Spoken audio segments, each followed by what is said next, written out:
Buenas noches, esto es Zona Franca, yo soy Daniel Pacheco. Hay una metáfora sobre el terrorismo que ha sido muy citada por estos días en Colombia. La trajo Humberto de la Calle en su columna de este domingo en El Espectador, hoy también Gustavo Gómez en su estreno como columnista del diario El Tiempo. La metáfora es de Yuval Noah Harari, el historiador israelí que está de moda. Dice Harari en su libro Homo Deus, y aquí lo cito textualmente: los terroristas son como una mosca que intenta destruir una cacharrería. La mosca es tan débil que no puede mover siquiera una taza, de modo que encuentra un toro, se introduce en la oreja y empieza a zumbar. El toro enloquece de miedo e ira y destruye la cacharrería. Los terroristas son demasiado débiles para arrastrarnos de vuelta a la Edad Media y restablecer la ley de la selva. Pueden provocarnos, pero al final todo dependerá de nuestras reacciones. Cierro comillas. Y la metáfora es perfecta para discutir sobre los retos que enfrenta la sociedad colombiana luego del atentado del ELN en la Escuela de Policía General Santander. La muerte de 20 policías, por muy dolorosa que sea, no altera el balance de la guerra con el ELN, pero el zumbido de la bomba puede enloquecernos como sociedad. Entonces, incluso antes de hablar de cómo decide esta sociedad lidiar con la mosca, hay una pregunta abierta acerca de cómo reaccionó ante el zumbido en su oreja. ¿Hubo unidad, como pidió el presidente y el gobierno? ¿Esa unidad demanda también un animismo? ¿Cuánta diferencia en la manera de reaccionar es posible exhibir antes de declarar que incluso un ataque como este a la sociedad colombiana la fractura por completo? Otra cuestión distinta tiene que ver con qué hacer para, siguiendo con la metáfora de Harari, deshacerse de la mosca. Y aquí creo que la metáfora deja de ser tan útil, porque en Colombia no se puede hablar de un solo toro, de una Colombia. Yo pensaría que tampoco se puede hablar del ELN como simplemente una organización terrorista. Esa es mi opinión personal. Esta pregunta, la de qué hacer ahora, nos remite a una historia larga de desacuerdos que han enmarcado la disputa política más sustantiva de las últimas 2 décadas alrededor de la pregunta clave en Colombia: ¿cómo lograr una paz completa? Una pregunta que por primera vez tiene que enfrentar en serio este gobierno de Iván Duque. Los dejo con una frase de Harari al respecto: si la ley de la selva vuelve a imperar con fuerza, la culpa no será de los terroristas. Aquí arranca Zona Franca.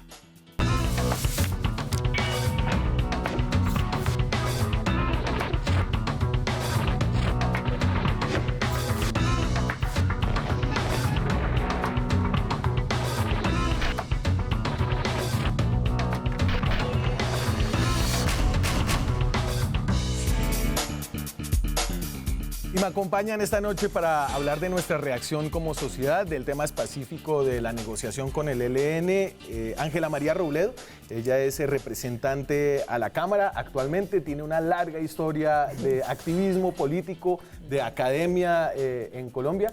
Llegó a la Cámara como la fórmula vicepresidencial de la Colombia Humana, la fórmula que quedó de segunda en estas elecciones. Ángela María, es un placer tenerla aquí esta noche. Gracias, Daniel, por la invitación. Un saludo a quienes me acompañan en el panel y a quienes nos siguen en Zona Franca. También es un placer tener aquí esta noche al senador del Centro Democrático, José Obdulio Gaviria, que salió de la cacharrería y de una operación de corazón. Veo que... De la cacharrería de la mosca y del... ¿Y del toro? Y del toro. Salió de la cacharrería perfecto. Sí, estoy en el día de mi reaparición. Sinceramente me alegra poder seguir contando con su retórica en el sentido griego, Sí, José Obdulio. sí, así es.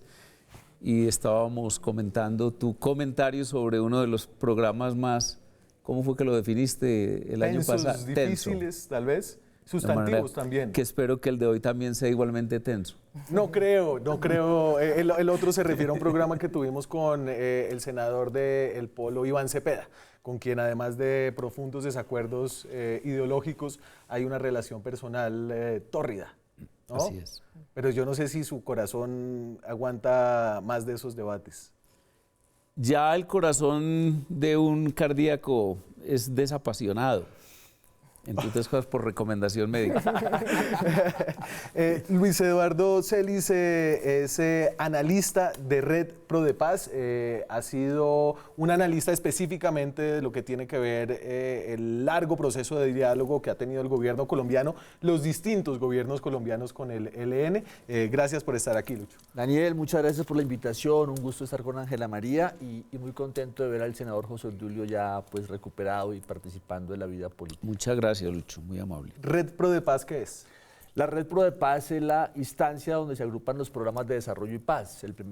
Los años 90 es la década más intensa del conflicto armado y en ese momento surgió una idea en el Magdalena Medio entre Ecopetrol, el sindicato del abuso y la iglesia para hacer una actividad en la región, en Barranca y sus alrededores, y surgió el programa de desarrollo y paz del Magdalena Medio que lideró el padre Francisco de Rú y que tuvo mucho apoyo del presidente Samper, y hoy en día son 26 programas. Entonces la red los agrupa a los 26.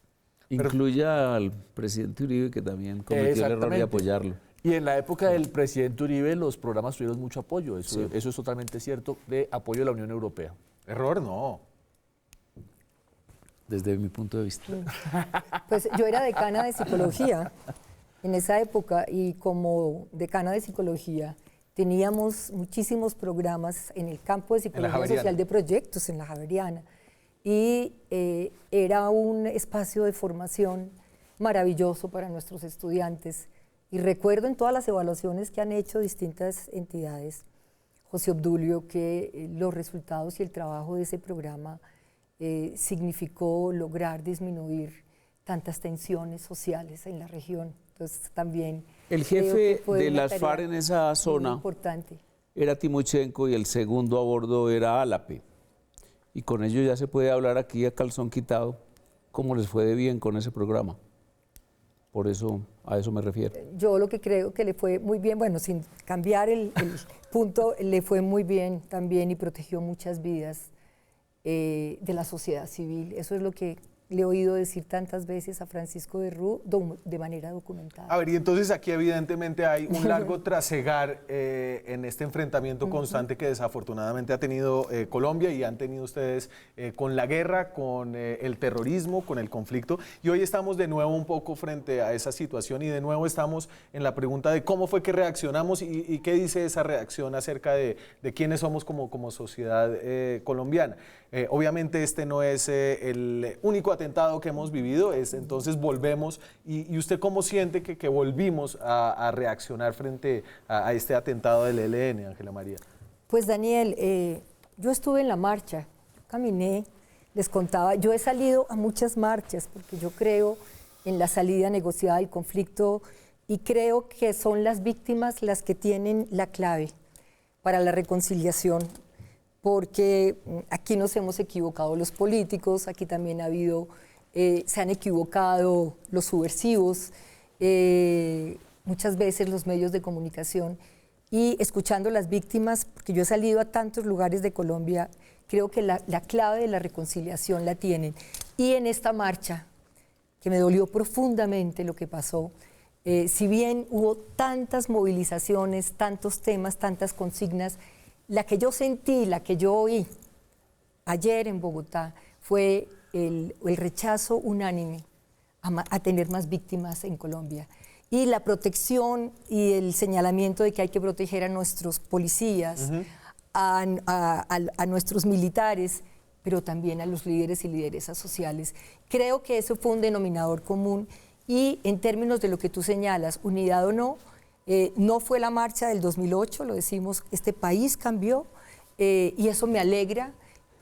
Caminé y sentí mucha indiferencia de la gente, me pregunté, Bogotá es difícil, tú lo decías, sí es verdad, pero ha habido marchas en las que hemos estado y pasamos y tenemos eco en nuestras consignas, nos abuchean otros, pero ayer sí me llamó la atención como muchísima indiferencia.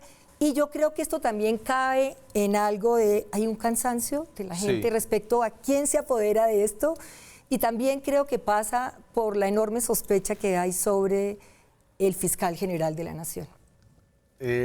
Usted no fue a la marcha en Medellín, pero la palpó un poco lo que sucedió allá.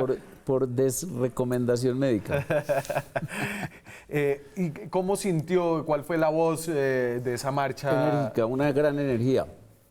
Mire, hay en Europa y en América Latina, en Perú, unas leyes contra la apología del crimen, particularmente el terrorismo.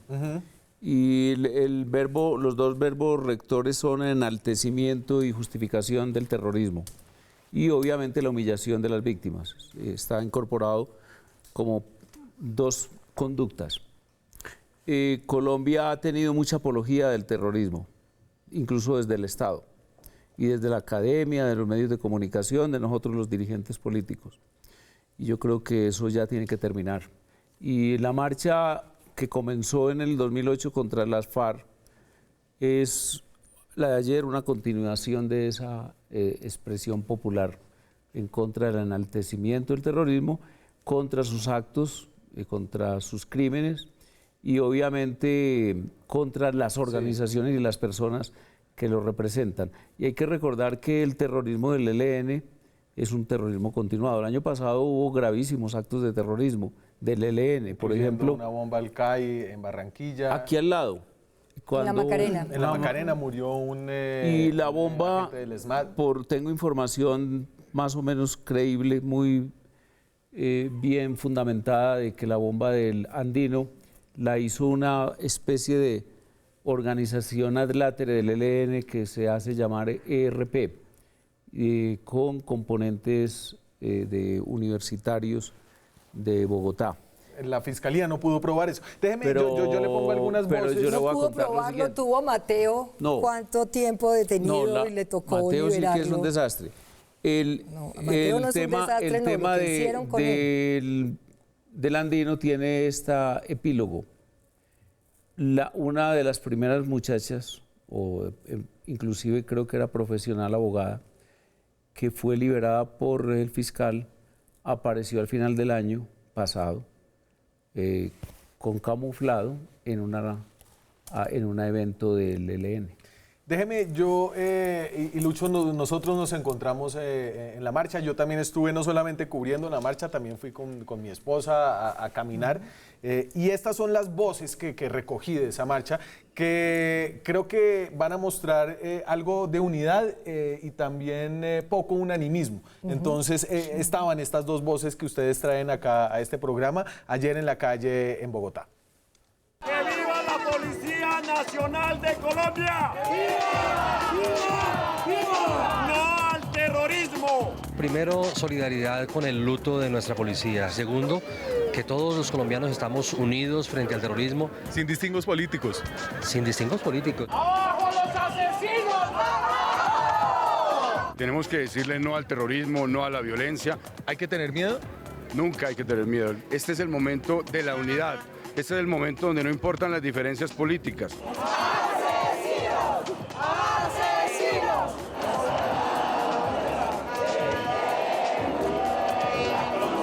La Escuela General Santander es como la madre nuestra. Ella nos parió a nosotros. Que no vuelva a haber estos atentados. La paz. ¿La paz cómo? La paz, pero por las buenas. Por las buenas. Que se entreguen ellos como manda la Santa Madre Iglesia. Colombia unida, jamás será vencida. ¿No le importa que esta sea una marcha convocada en parte por el gobierno? No me molesta. No hay partido acá, hay dolor y hay acompañamiento. No importa quién lo promueva, sino estar juntos todos. Cero uribismo, cero. Lo mío no es política, lo mío es apoyar por todo lo que está pasando en el país. Violencia. ¡Viva la Policía Nacional de Colombia! Todos los colombianos solidarios con la policía, contra el terrorismo, tendríamos que estar aquí caminando. No queremos más terrorismo, no queremos más líderes sociales asesinados. Tenemos que romper el ciclo de violencia, tenemos que buscar una solución pacífica. En la historia no ha existido un conflicto que se resuelva con más guerra. Estoy aquí en solidaridad con la patria, a los terroristas que se sometan a la justicia y abandonen el narcotráfico. Dedíquense a trabajar y no a matar.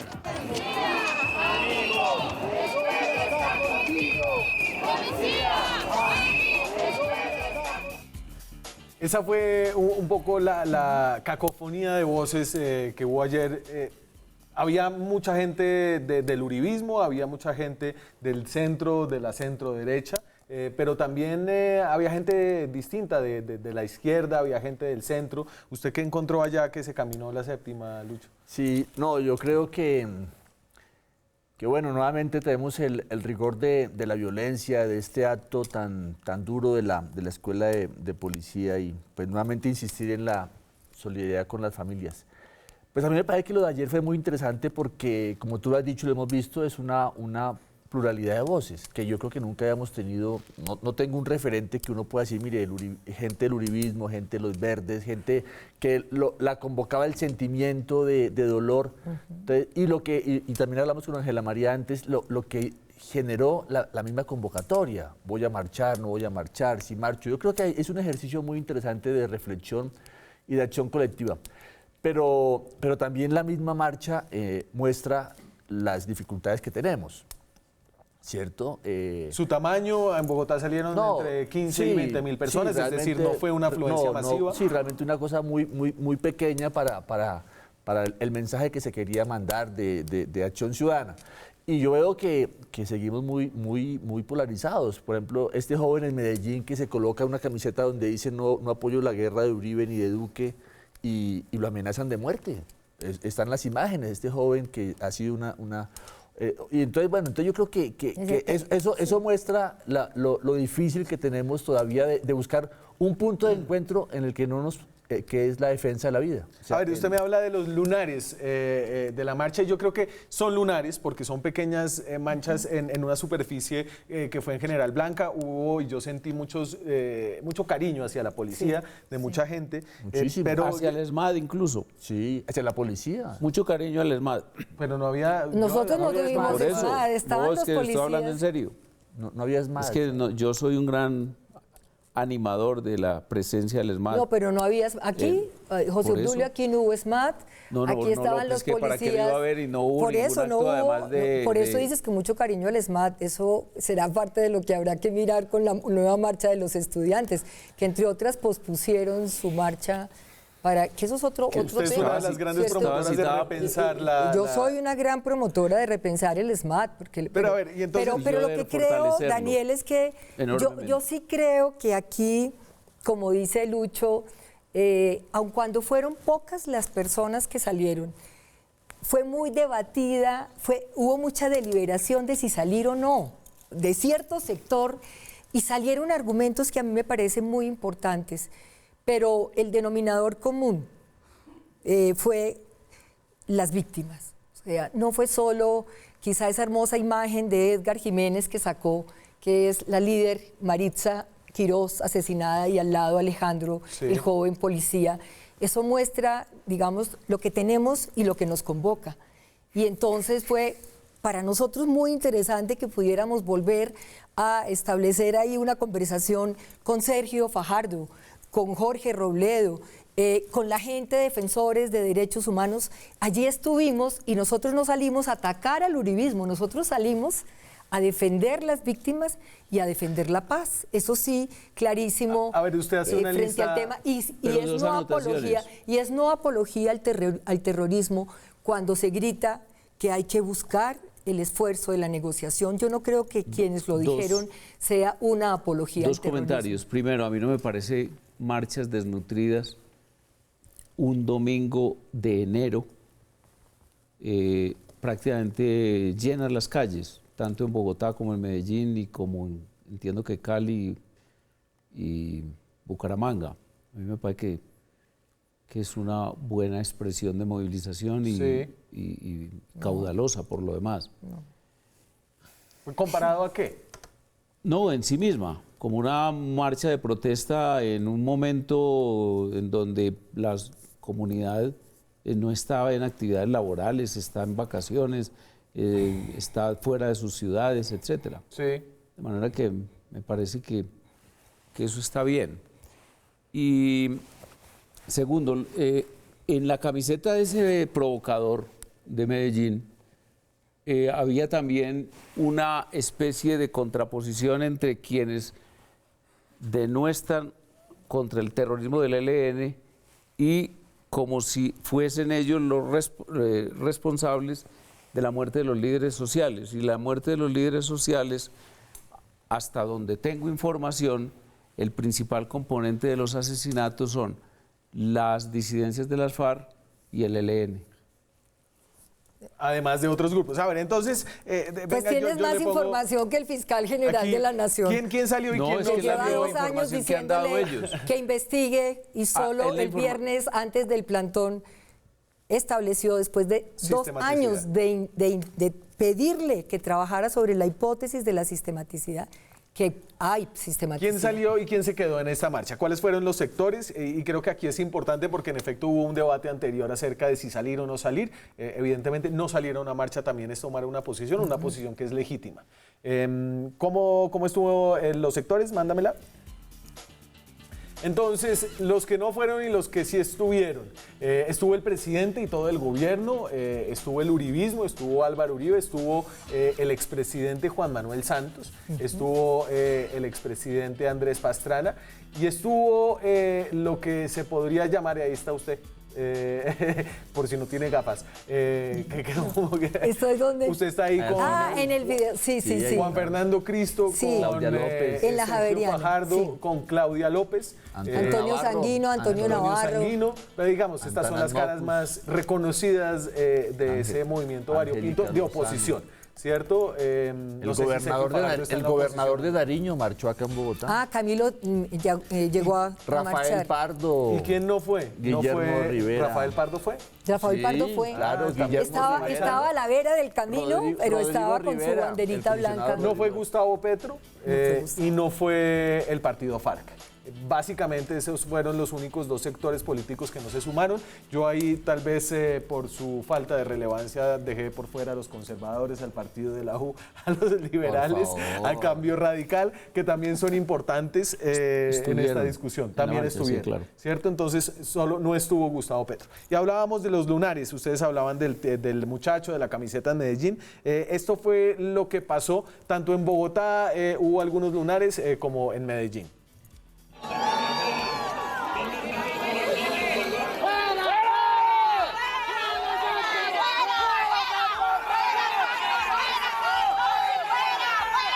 Eso es una porquería lo que tenés puesto. Es una porquería lo que tenés puesto. Es una porquería lo que tenés puesto. Mira Colombia, mira cómo nos duelen los policías.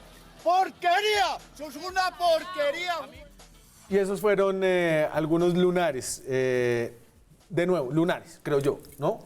Excepciones. Sí, pero yo creo que el debate cómo arranca, digámoslo, para ir uno a la marcha. Yo creo que el debate arranca en parte cuando el expresidente Álvaro Uribe dice que los hechos lamentables y condenables de la escuela de policía son la herencia de los 8 años del presidente Santos. Ese fue el Twitter que él colocó. Entonces, que es el argumento del uribismo, de que aquí ha habido una claudicación, que aquí ha habido digámoslo, una cosa que no está bien. Sí. Entonces, ahí empieza el debate, ahí empiezan las discusiones.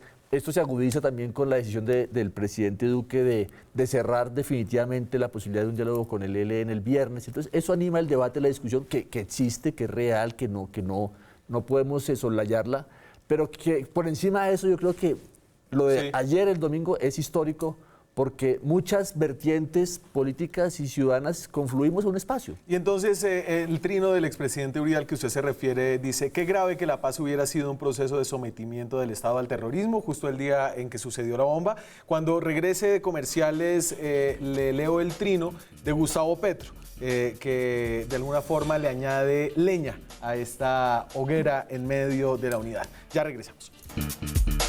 Seguimos en Zona Franca esta noche hablando de lo que está pasando en la sociedad colombiana a propósito del atentado de la semana pasada, acerca de qué va a pasar en esas negociaciones con el ELN. Déjenme poner, antes de entrar con el tema del ELN, esta otra reacción del ex candidato a la presidencia, Gustavo Petro, senador de la República. Esto fue ayer, más o menos a las 6 de la tarde, ¿sí? Después de la marcha, y dice Gustavo Petro: terrorista es el que quiere mantener la guerra. Y si yo leo bien esto, está diciendo que el presidente de la República es terrorista por romper la mesa con el ELN. Y esa es la otra cara al trino que leíamos de Álvaro Uribe, José Obdulio. Sí, hay una frase evangélica que es muy sabia y es: no he venido a traer la paz sino la espada. Otras versiones es a traer la guerra. Contraria a la fórmula del ELN y de sus auruspices, que titulan el comunicado donde reconocen su crimen como el camino es la solución política del conflicto. La verdad es que hoy por hoy los colombianos tenemos que hacer una reflexión profunda sobre el llamado delito político, sobre los delitos conexos, sobre la impunidad y sobre los objetivos de una negociación. Si una negociación no propiamente política, si una negociación conduce a la desmovilización de organizaciones terroristas, bienvenida sea.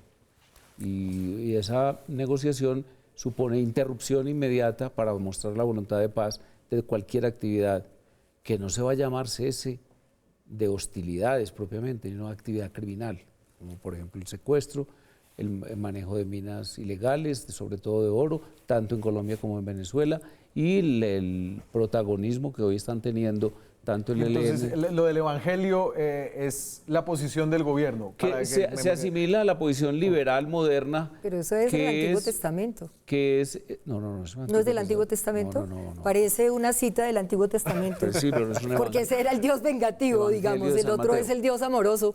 Y eso sí que nos lo recordó el Papa cuando vino, ¿no? Que era... Porque es que en aras de los... El Evangelio es de una profundidad, una sabiduría absoluta.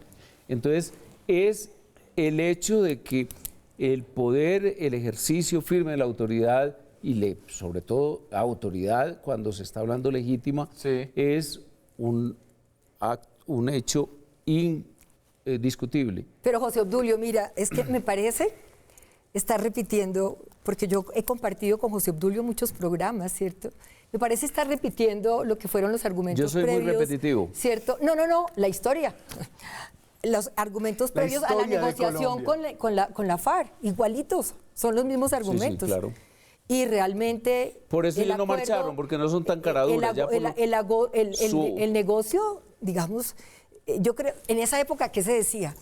Que se iban a tomar los territorios, que no iban a entregar las armas, que se iban a triplicar durante el proceso de negociación. Nada de eso pasó. Nada de eso pasó. Entregaron las armas con la garantía de un sistema de Naciones Unidas que hay caraduras que dicen que cómo creerle, pero allá estuvimos cuando las entregaron, ¿cierto? Entregaron las armas, está el proceso de justicia, hoy las puedes tocar en fragmentos en el museo y en ese contramonumento que hizo Doris Salcedo, que los territorios se iban a estar, que se iba a triplicar la FARC, tampoco, no es verdad.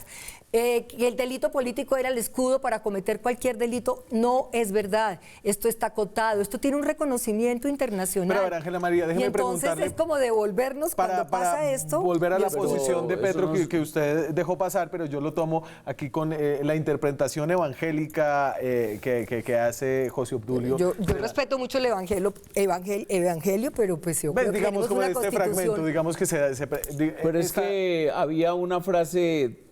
Temístocles, concretamente es así, es anterior al Evangelio, mucho más práctica incluso, y es sí, no, porque el sí condicional no existe en el latín. Vis pacem para bellum. ¿Quiere la paz? Prepara la guerra. Es decir, el Estado siempre tiene que ejercer y entonces, su autoridad. Ante esa posición que ha tomado a grandes rasgos el gobierno, responde Gustavo Petro: terrorista es el que quiere mantener la guerra. Quisiera saber cuál es su opinión ante esa opción que ha aparecido, que parece tomar el gobierno y ante la reacción frente a esto que parece ser una acusación de terrorismo al Estado. ¿De quién fue su fórmula presidencial? Lo que nosotros hemos dicho y lo que yo he dicho como mujer feminista que busca la paz, porque yo no creo que las armas nos dan la paz. Yo creo que son los acuerdos, que una paz negociada es éticamente superior a una victoria de vencedores y vencidos. Eso lo creo. Eso lo trabajé y eso lo hago. Creo que la salida del gobierno va a traer más guerra. Si a uno le duelen los policías y le duelen los soldados, y cuando ha salido a Colombia se da cuenta que esos son muchachos jóvenes, hijos de campesinos. Si uno quiere proteger la vida de ellos, no hay que atizar la guerra en el país. Y a mí me parece que con esta decisión del presidente Duque se puede atizar la guerra y es casi volver a una guerra perpetua. Pero más allá del desacuerdo, ¿usted la entiende como una opción legítima? Que es lo que yo no siento con lo que dice Petro, y yo no la quiero poner a responder. No, mira, Petro, pero nosotros reconocimos que el presidente, que Duque es el presidente. Nosotros estuvimos en la posición del presidente. Sí, allá estuvimos, allá para escuchar a Macías, ese discurso tan impresionante de bienvenidos al país de la guerra realmente, porque eso es lo que hace Macías, y un lenguaje mucho más moderado, el de Duque. Allá estuvimos. Nosotros reconocimos en la segunda vuelta que ellos ganaron. Por supuesto que yo creo que Gustavo Petro no le está diciendo al presidente que es un terrorista. Lo que lo está poniendo es alerta, y lees pero hubo muchos debates anteriores que dijo: hay que defender la paz, hay que salir a buscar la negociación, y también condenó el atentado del ELN. Sin duda, eso sí, lo hizo como lo hicieron todo el espectro político, hasta el partido FARC, ¿no? que creo que eso fue importante. Entonces nos metemos, Lucho, ya en el tema de cómo ha reaccionado el gobierno, y ha reaccionado en principio al comunicado del ELN, que hoy se atribuyó el atentado. Si quieren les leo este pedazo que dice este comunicado. Como bien usted decía, se titula El camino a la paz negociada, y tiene una mirada, un matiz acerca de qué fue lo que sucedió. La Escuela de Cadetes de Policía Nacional es una instalación militar. Allá reciben instrucción y entrenamiento los oficiales, que luego realizan inteligencia de combate, conducen operaciones militares, participan activamente en la guerra contra insurgente y dan trato de guerra a la protesta social. El ELN quiere desmarcarse acá un poco del discurso de terrorismo. ¿Esto es creíble? Digamos que yo creo que en eso tienen razón, pero pone esto... ¿En qué tienen razón? En que esto no es un objetivo civil, ¿cierto? Es una escuela de aprendizaje, es una alma mater de la policía, es una universidad, pagan incluso matrícula, no sé si sabías eso. Claro, pero no es un de blanco eso estamos civil. hablando, no, pues ¿cómo le ocurre? Eso es una escuela atacada levemente en donde mataron a un mundo de estudiantes. ¿Pero a usted le parece que es igual a una escuela? Sí, totalmente igual. ¿Cómo podría ser la universidad militar o esos colegios que le dan bachillerato a muchachitos con uniforme idéntico? Me tengo que ir. Y además estos cínicos dicen que sus campamentos son equivalentes, que les dan formación militar a sus futuros oficiales, y que por lo tanto cuando el gobierno ordena o cuando las autoridades ordenan un bombardeo, entonces son unos terroristas. Eso dice el comunicado. Eso dice el comunicado. ¿Hay un punto o no en lo que dice el ELN? Lo discutimos después de comerciales. Seguimos en Zona Franca, estamos hablando del atentado de la semana pasada, de la reacción de la sociedad colombiana, del camino hacia adelante. El ELN se atribuyó hoy ese atentado. En su comunicado dicen que fue un atentado contra una instalación militar. Y en ese sentido se buscan desmarcar de la acusación de terrorismo. Celis, ¿usted qué dice, señor? Sí, no, yo creo que desafortunadamente no hemos logrado resolver esta confrontación armada. Creo que los 8 años del gobierno del presidente Santos, aunque el presidente tuvo el interés, creo que faltó mucha estrategia. Creo que lo mejor hubiera sido una negociación simultánea con las FARC y con el ELN en 2 mesas, un equipo estable. El gobierno tuvo 4 jefes negociadores, el señor Framper, el señor Mauricio Rodríguez, el señor Juan Camilo Restrepo y por último Gustavo Bell. Si tú comparas los recursos que se invirtieron para empujar la negociación con las FARC y los que se empujaron para el tema del ELN, es una cosa totalmente desigual. Y el presidente pero no Lucho, fue... es que el ELN no se movió un centímetro con el tema del secuestro. Pero exactamente. Entonces, lo que yo quiero aquí colocar es que es cierto que el ELN no tiene una decisión firme de negociación. O sea, y eso lo sabía el presidente Santos, pero creo que el balance es muy deficitario. Hoy, digámoslo, nuevamente volvemos a un nuevo ciclo de confrontación, de una confrontación abierta. Está demostrado que reducir a una guerrilla es una tarea casi que imposible. Yo creo que en este momento el reto del presidente Duque es una acción democrática en los territorios, lo cual no se ve todavía de manera clara. O sea, por ejemplo, Catatumbo. O sea, si las fumigaciones vuelven a Catatumbo, si vuelve un poco esa acción de fuerza sobre las comunidades. O sea, digámoslo, nuevamente estamos como repitiendo ese corcho en remolino de no poder salir de esta confrontación. Hay mucho las dudas de, por ejemplo, de si este gobierno va a cumplir a cabalidad el acuerdo con las FARC. Ahí hay una figura enormemente importante que son los programas de desarrollo con enfoque territorial. O sea, estamos nuevamente ante el reto de avanzar en democracia. A mí me parece que el reto es, ¿podemos hacer un esfuerzo de democracia o no? Y lo que uno percibe en este gobierno es que este gobierno no tiene mucho interés en ampliar la democracia, sino más bien en defender el statu quo. Pero ¿en qué quedamos, Elis? Sí, la pregunta fue si, como dice el ELN, es una operación lícita dentro del derecho a la guerra. Yo no quiero meterme o sea, es totalmente condenable y totalmente no tiene sentido. Lo que me parece que hay que criticarle al ELN es su actitud de tensionar el conflicto y no de distensionarlo. O sea, yo creo que el camino de tensionar el conflicto nos lleva a donde estamos. Y es cierto que el ELN tiene que pensar seriamente hacia el futuro, que si no tiene actitud, por ejemplo, con el secuestro, o sea, ya mucha gente le ha dicho abandona el secuestro, abandona el secuestro, abandona el secuestro. Entonces yo creo que esos 3 años van a ser 3 años de confrontación. Pero porque es que esa es una pregunta importante, porque la respuesta a esa pregunta hace que el gobierno tome una decisión que es, por ejemplo, pedirle a Cuba que no se cumplan los protocolos que se habían pactado en la negociación, porque dice el gobierno, esto que sucedió es más grave de cualquier cosa que había sucedido. Si quieres se lo pongo como le dice el presidente Duque. Dice que esto cambia las reglas. Esta mañana salió un pronunciamiento de la Cancillería cubana, donde dicen que van a activar los protocolos de ruptura que se habían acordado anteriormente con otros gobiernos. Yo quiero dejarle claro y hacerle un llamado respetuoso a ese gobierno. Lo que se presentó esta semana no es una diferencia, no es la ruptura de ningún diálogo, porque nosotros no habíamos hecho presencia en esa mesa esperando que liberaran los secuestrados y que cesaran los ataques terroristas. Lo que se presentó no fue una diferencia de opinión. Lo que se presentó fue un acto criminal violador de los derechos humanos y ningún acto de esa naturaleza amerita ningún protocolo que evite que se haga justicia. Por eso le pedimos a ese gobierno que entregue a esos criminales para que se haga justicia. Y entonces aquí nos pone este acto y cómo se entienda este acto frente a la pregunta de si esto rompió una regla, si esto se enmarca dentro de la lógica desafortunada, condenable de la guerra, Ángela María. Bueno, pues la verdad es que yo recuerdo el hecho tan doloroso de la muerte de los soldados en Buenos Aires, en la época de negociación de la FARC. Y realmente frente a eso, pues se pudo haber dicho que se levantaba la mesa.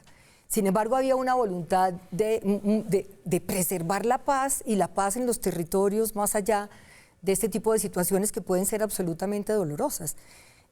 Yo oigo al presidente y digo, el presidente no puede olvidar que esto es un asunto donde hay países garantes, ¿sí? O sea, venir a decir que eso es una política de gobierno, como está diciendo el comisionado Ceballos, olvida incluso que hay una sentencia de la Corte a propósito del Acuerdo de La Habana, que el tema de paz no es una política de gobierno, es una política de Estado. O sea, aquí está también en cuestión dirimiéndose una relación con Estados, con Noruega, con Cuba, con Chile, pero es verdad, es una realidad. Eso no quiere decir que yo justifique lo que ocurrió. Yo he sido contundente, lo condeno absolutamente y creo que el proceso del ELN, ellos perdieron la oportunidad de haber asumido procesos valiosos con la FARC. La FARC dijo no al secuestro. Sí. La FARC hizo un cese unilateral que nosotros verificamos como sociedad civil y cumplió en su momento. Este es el momento, yo creo que ahora es explicable que duela, es explicable una decisión, yo creo, de decir no a la negociación, pero yo creo que eso tiene que estar abierto, porque este ¿Cómo país... lo hizo el gobierno, no? Sí, pero yo creo, pero no estoy de acuerdo con que se cierre, se tire la llave de la paz como dicen muchos analistas. Aquí hay que mantener esa llave de la paz y aquí hay que buscar esa posibilidad de negociación porque llevamos 60 años. Incluso el mismo presidente Uribe intentó negociar con el ELN. La negociación empezó en Cuba, luego en Venezuela y había un protocolo si se rompía el acuerdo.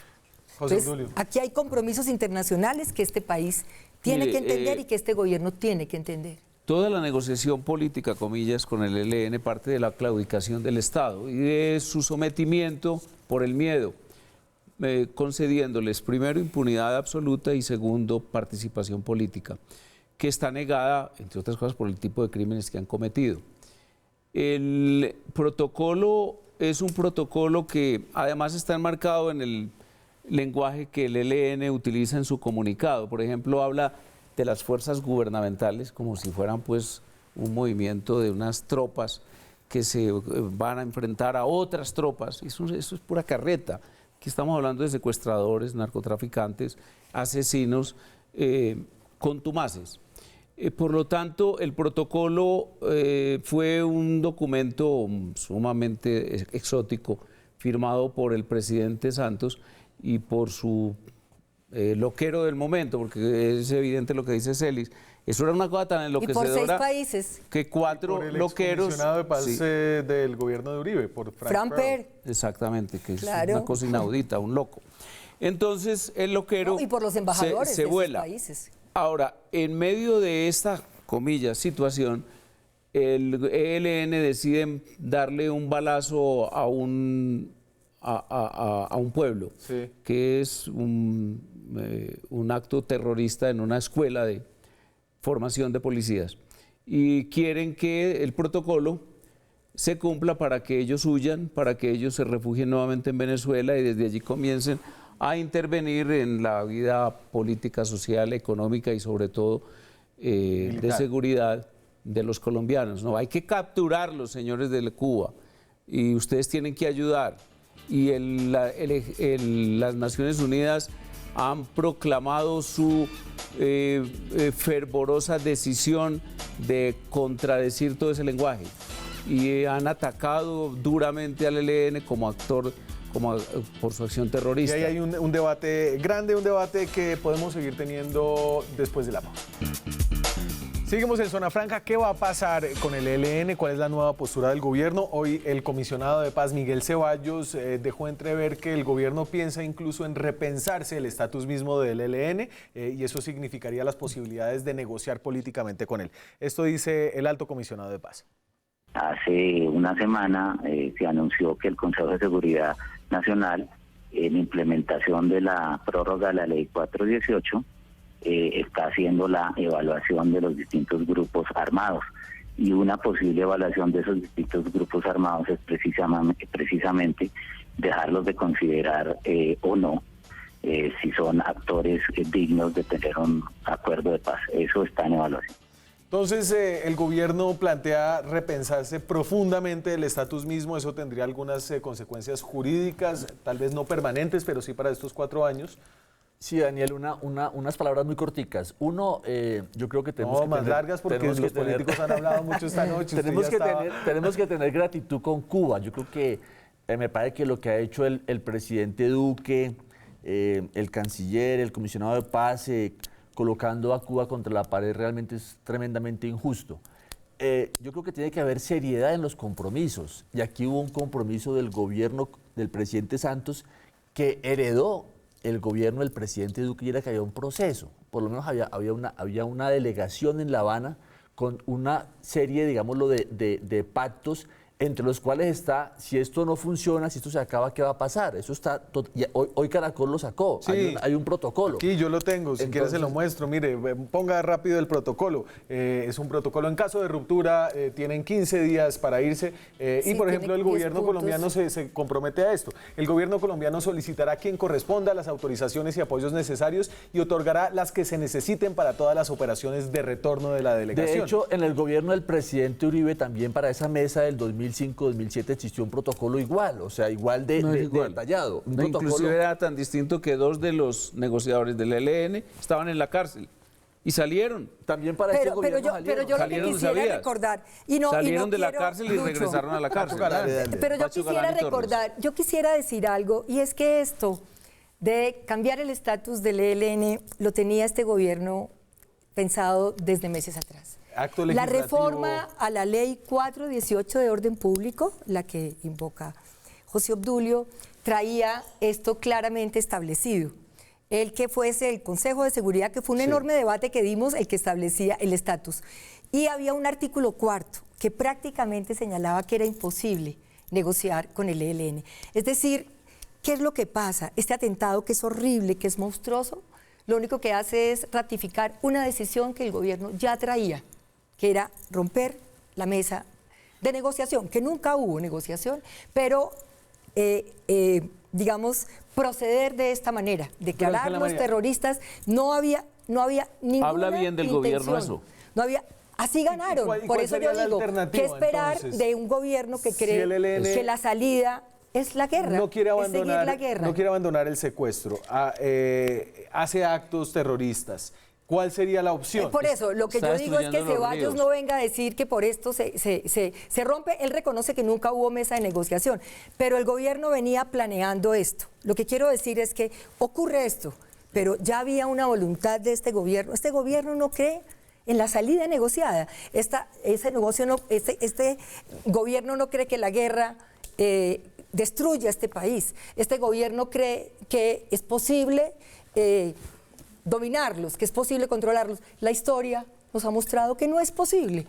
Entonces, lo que yo creo es que esto es una realidad. Aquí Ceballos lo dice ahora, pero lo oímos en el Congreso de la República, esto se veía venir. Entonces, no hay una voluntad de paz.